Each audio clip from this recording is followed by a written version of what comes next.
रवि और रघु गहरे दोस्त थे। दोनों एक ही कक्षा में पढ़ते थे और हर काम साथ करते थे। लेकिन रवि में एक बुरी आदत थी। उसे दूसरों की चीज़ें चुराने में मज़ा आता था। वह अपने साथियों की पेंसिल, रबर और दूसरी छोटी मोटी चीज़ें चुरा लेता था।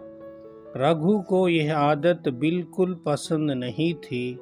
वह सोचता था कि रवि को यह बुरी आदत छोड़नी चाहिए।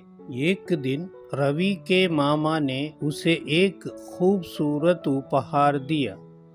वह उपहार देखकर रवि बहुत खुश हुआ। अगले दिन वह उसे स्कूल लेकर आया और गर्व से सबको दिखाने लगा। रघु ने सोचा अब समय आ गया है कि रवि को उसकी गलती का एहसास कराया जाए। जैसे ही रवि अपनी सीट से उठा, रघु ने उसका उपहार छिपा दिया।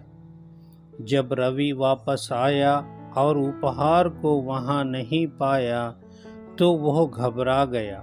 उसने पूरी कक्षा में उसे ढूंढा, लेकिन कहीं नहीं मिला। उसकी खुशी पल भर में गायब हो गई। वह उदास हो गया और मन ही मन में रोने लगा। शाम को रघु रवि के घर आया। उसने देखा कि रवि अपने बिस्तर पर चुपचाप लेटा हुआ था।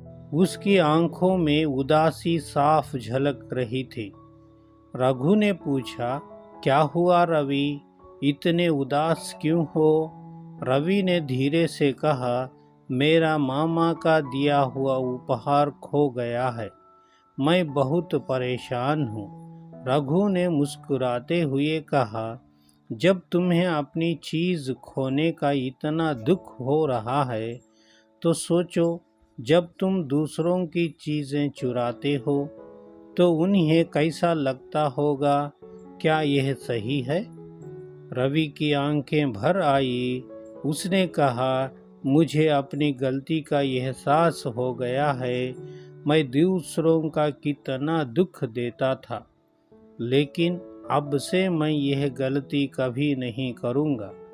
यह सुनकर रघु ने उसका उपहार बाहर निकाला और रवि को वापस दे दिया। रवि ने रघु को गले लगाते हुए कहा, तुम्हारा धन्यवाद दोस्त, तुमने मुझे सही रास्ता दिखाया। उस दिन से रवि ने ठान लिया कि वह कभी किसी की चीज़ नहीं चुराएगा। इस कहानी से हमें यह सीख मिलती है कि दूसरों के दुख और भावनाओं को समझना ज़रूरी है। किसी की चीज़ चुराना न केवल गलत है, बल्कि दूसरों को तकलीफ भी देता है।